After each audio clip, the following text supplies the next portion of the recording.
जय हिंद फ्रेंड्स, हिंदी वाला YouTube channel में आपका स्वागत है। जैसा कि पिछले वीडियो में नाभा दास के छप्पय कविता का पहले पद का 2 पंक्ति का भावार्थ आप सबों के साथ मैंने साझा किया था। आज संत कबीर दास के का तीसरा वो अंतिम भावार्थ आपके साथ साझा कर रहा हूँ और फिर इसके बाद सूरदास का तीनों पंक्ति का भावार्थ बतलाऊँगा। स्टार्ट करते हैं।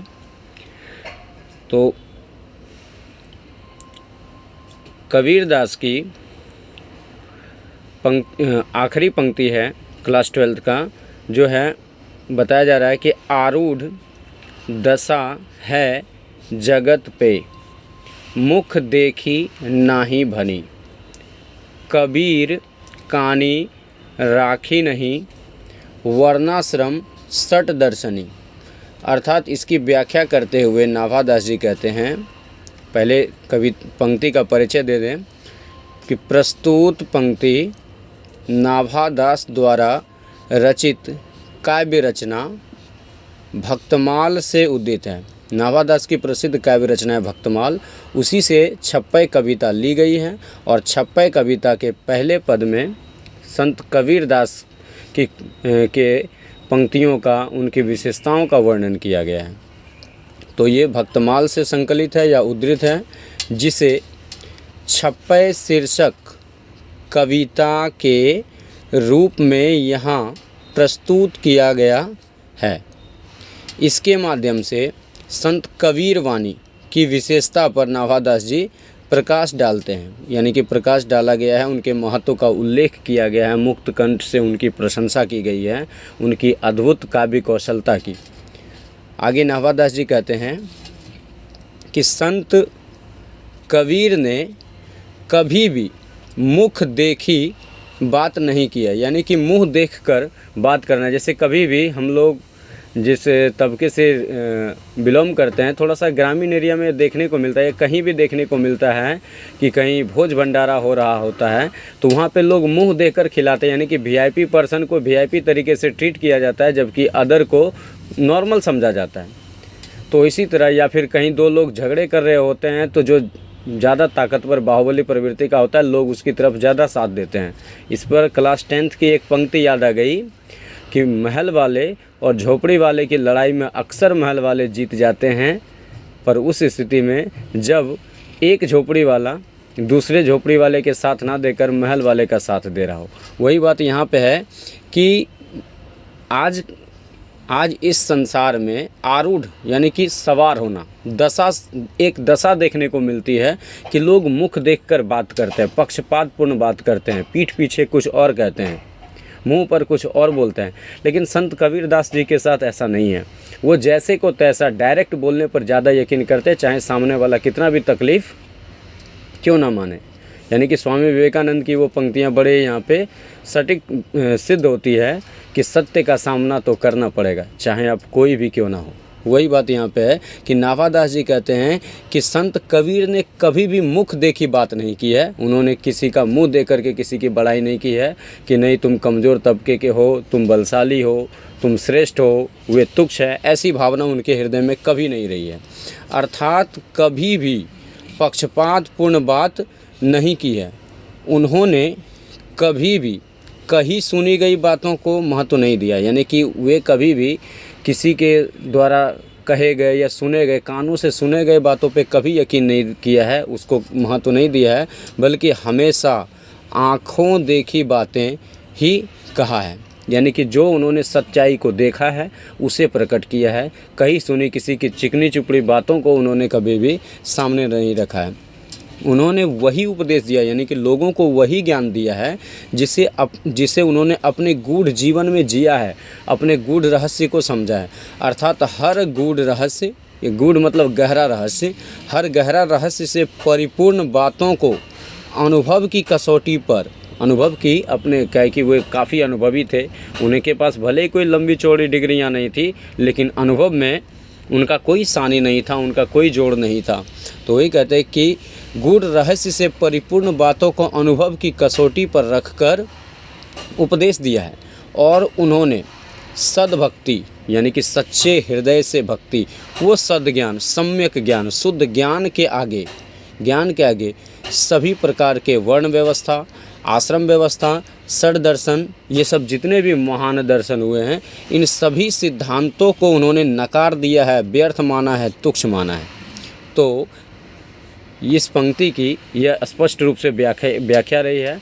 आशा करता हूँ कि आपको बहुत अच्छे से समझ आई होगी। अब आगे सूरदास की पंक्ति की बात करते हैं।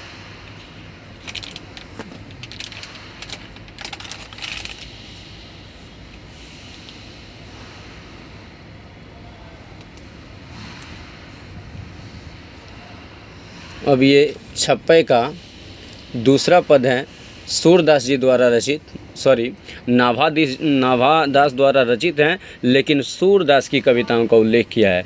अर्थात छप्पे में कवि नाभादास ने दो महान कवि, संत कबीरदास और कृष्ण भक्त कवि सूरदास की महिमा का वर्णन किया है, उनकी विशेषताओं की, उनकी काव्य कौशलता का उल्लेख किया है और अपने सच्चे हृदय से उसकी बड़ाई की है, जिसके वे लायक थे।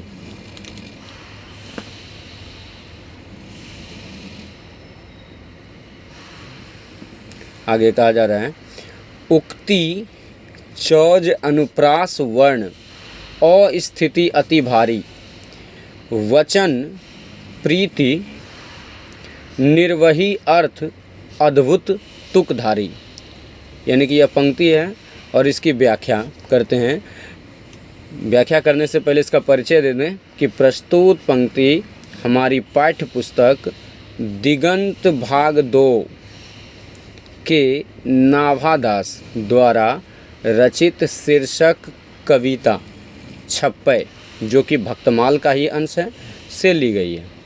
और इसके माध्यम से, यानी कि इस कविता के माध्यम से, छप्पे के माध्यम से कवि नाभादास जी ने सूरदास की काव्य सौंदर्य की विशेषता, यानी कि सूरदास कितनी अच्छी कविता लिखते हैं, कितने अच्छे अच्छे शब्दों का समावेश करते हैं और प्रेम का भाव उमड़ पड़ता है उनकी कविता में। ऐसा लगता है कि सब आँखों के सामने यह घटनाएं घटित हो रही हैं, श्रोता अनायास ही उसमें डूब जाते हैं, उस प्रेम भरे सागर में डुबकी लगाने को मजबूर हो जाते हैं, लोग झूमने लगते हैं, गाने लगते हैं, एक नशा सा छा जाता है। ऐसा लगता है जैसे उनकी कविता में बहुत अच्छी कशिश हो।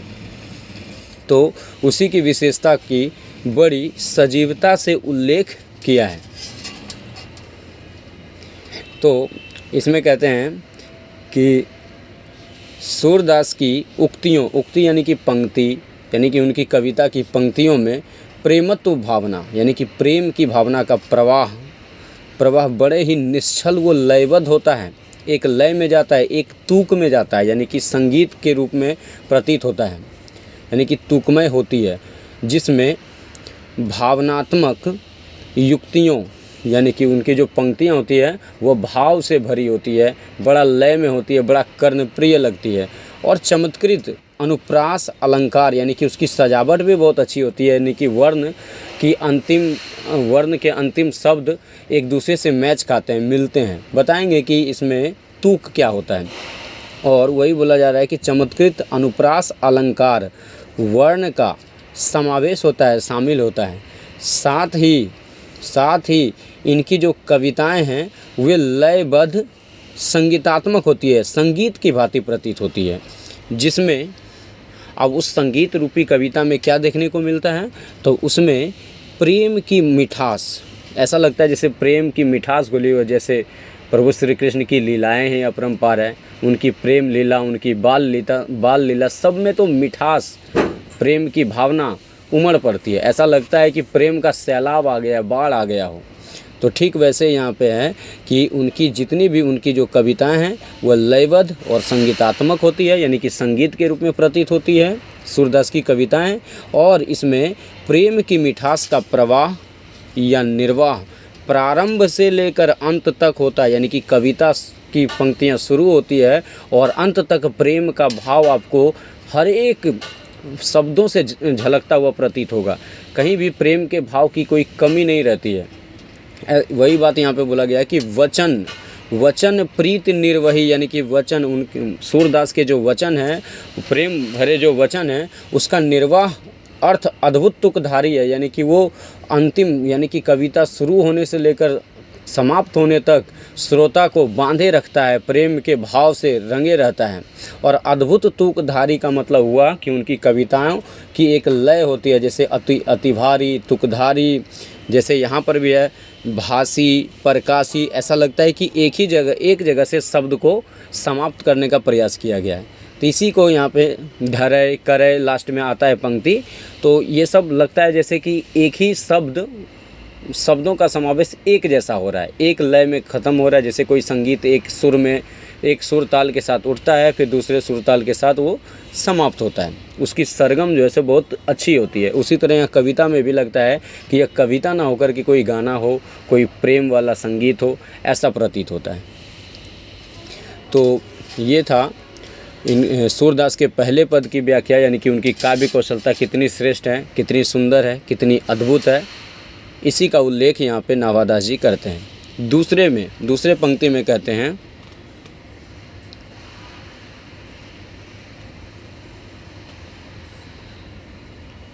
प्रतिबिंबित दिव्य दृष्टि हृदय हरि लीला भासी, जन्म कर्म गुण रूप सबही रसना परकाशी। है ना, यहाँ पे भासी, परकाशी सब एक जैसा समाप्त होता हुआ प्रतीत होता है। इसी को बोला जाता है लय या तूक, कि हर शब्द की समाप्ति एक जैसी होती है। तो इसमें इसका परिचय न दे करके इसका अर्थ डायरेक्ट बतलाते हैं कि प्रतिबिंबित दिव्य दृष्टि, जबकि पहले भी समझाया जा चुका है कि उनके पास वो भले जन्मांध थे, अंधे थे, लेकिन उनकी दृष्टि वो हृदय की दृष्टि से, अंतरात्मा की दृष्टि से देखते थे, जिन्हें दिव्य दृष्टि कहा गया है। और सही मायने में किसी ने ठीक ही कहा है कि आप अपनी आँखों से तो वहीं तक देख सकते हैं जहाँ तक आपको दिखाई देता है, लेकिन अंतरात्मा की दृष्टि से ना पूरे संसार का अवलोकन किया जा सकता है। आप वो भी देख सकते हैं जो जिसे देख पाना संभव नहीं है। तो ठीक ही वही हालत यहाँ पे कवि सूरदास का है, क्योंकि वो प्रभु श्री कृष्ण के अनन्य भक्त हैं। वो यदुनंदन के बहुत ही अनन्य भक्तों में से एक हैं। तो उनके ऊपर प्रभु की कृपा रही होगी, विशेष कृपा रही होगी, शायद इसीलिए वे ऐसे असंभव कार्य को कर पा रहे हैं। तो यहाँ पे क्योंकि हकीकत है कि सूरदास जन्म से अंधे थे, ना उन्होंने राधा देखे, ना कृष्ण देखे, ना श्याम देखे, न वृंदावन, न मथुरा, कुछ भी चीज़ों का दर्शन नहीं किया उन्होंने। लेकिन उनकी अपनी कविताओं में जब कृष्ण भक्ति का सैलाब लाते हैं तो श्रोता यूं ही बरबस ही ना चाहते हुए वे जो है सो झूमने गाने को मजबूर हो जाते हैं। अब किसी कवि के लिए, किसी लेखक के लिए, किसी गायक के लिए सुनना वो देखना तो आवश्यक है, परंतु उनके साथ यह विडंबना है कि वो देख नहीं सकते हैं, है ना, लेकिन फिर भी इतनी अद्भुत रचना रचते हैं। सच में काबिल तारीफ़ है सूरदास की, उनके जितने भी प्रशंसा की जाए कम है। तो यहाँ पे कहते हैं कि सूरदास भले ही जन्मांध थे, जन्म से अंधे थे, परंतु अपने अंतरात्मा की दिव्य दृष्टि से उन्होंने यदुवंशी प्रभु श्री कृष्ण की संपूर्ण महान लीलाओं का, उनकी प्रेम लीला, उनकी बाल लीला का आभास कर लिया और प्रभु के जन्म का, कर्म का, गुण का एवं विभिन्न मनमोहक रूपों का स्वयं अपनी जिह्वा से, यानी कि रसना मतलब जिह्वा होता है, यानी कि उनके प्रभु श्री कृष्ण की सभी जीवन की छोटी से छोटी, बड़ी से बड़ी सभी घटनाएं उनकी जिह्वा पर थी। यानी ऐसा लगता था कि साक्षात सरस्वती उनकी जिह्वा पर सवार हो, उन्हें सब कुछ याद रहता था, इतने वे यशस्वी थे। तो अपनी जिह्वा पर, यानी कि अपने मुख से उन्होंने बड़ी ही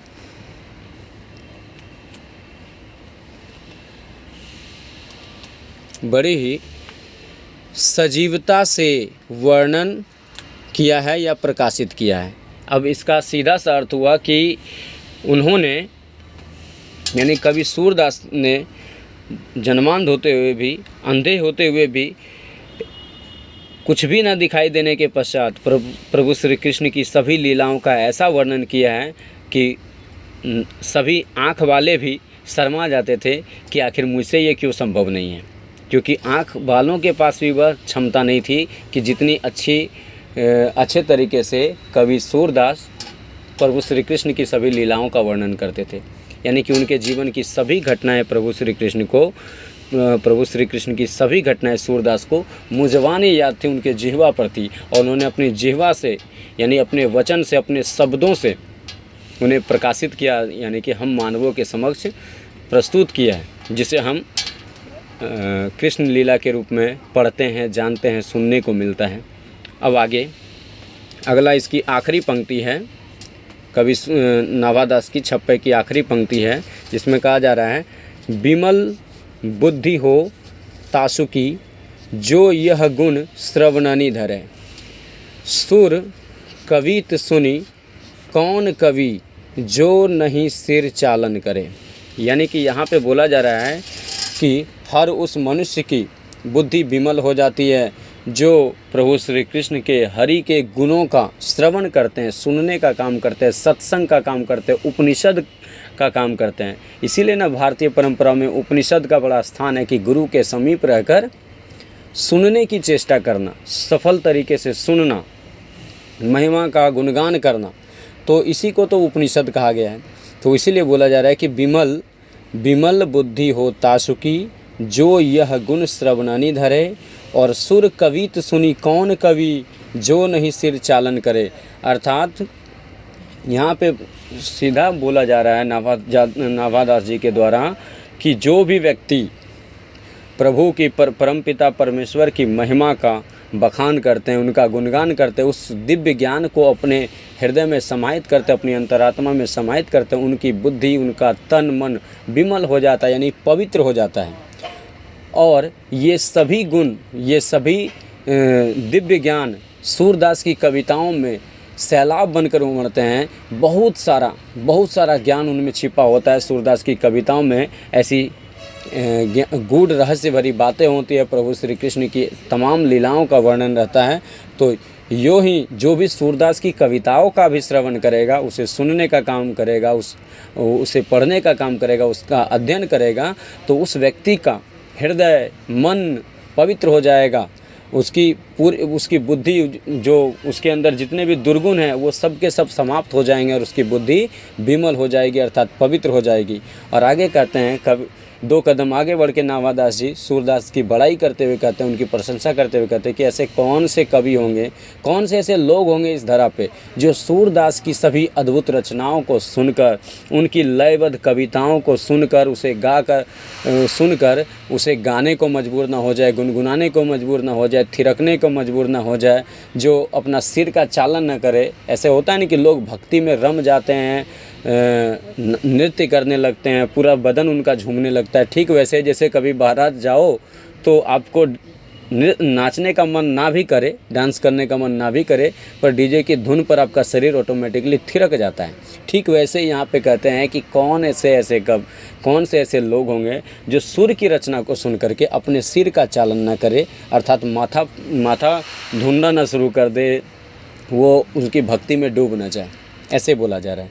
तो इसको पढ़ के समझाते हैं कि प्रस्तुत पंक्ति कवि नाभादास द्वारा रचित भक्तमाल से संकलित है, और इस पंक्ति द्वारा कवि नाभादास जी सूरदास की मुक्त कंठ से प्रशंसा करते हुए यह कहते हैं कि जिस तरह सूरदास अपार स्नेह व भक्ति से अपनी कविताओं में प्रभु की लीलाओं का बखान करते हैं, गुणगान करते हैं, उनका यह अंदाज या निराला अंदाज किसी भी श्रोता यानी भक्त को झूमने को, सिर चालन करने को या हामी भरने को मजबूर कर देता है।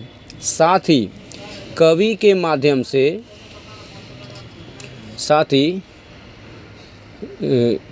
माध्यम से कृष्ण महिमा का रसपान या सत्संग करने मात्र से कविता के माध्यम से कृष्ण महिमा का रसपान करने या सत्संग करने से उनकी बुद्धि यानी कि मनुष्य की बुद्धि संपूर्ण तन मन पूर्णतः ही पवित्र या विमल हो जाता है, पवित्र हो जाता है या विमल हो जाता है। इस प्रकार यहाँ पे छप्पे की सारी पंक्तियाँ समाप्त हो चुकी हैं और आशा करता हूँ कि आपको बड़े अच्छे से समझ आया होगा। कोई भी कमी कसर मैंने अपने तरफ से नहीं रहने दी और अगर कुछ गलती हो गई हो तो इसके लिए माफ़ी चाहूँगा और प्रयास करूँगा कि और बेहतर तरीके से आपको समझाने के लिए अपनी जी जान लगा दूँ। आपने बड़े धैर्य व ध्यान से सुना, आपका आभार।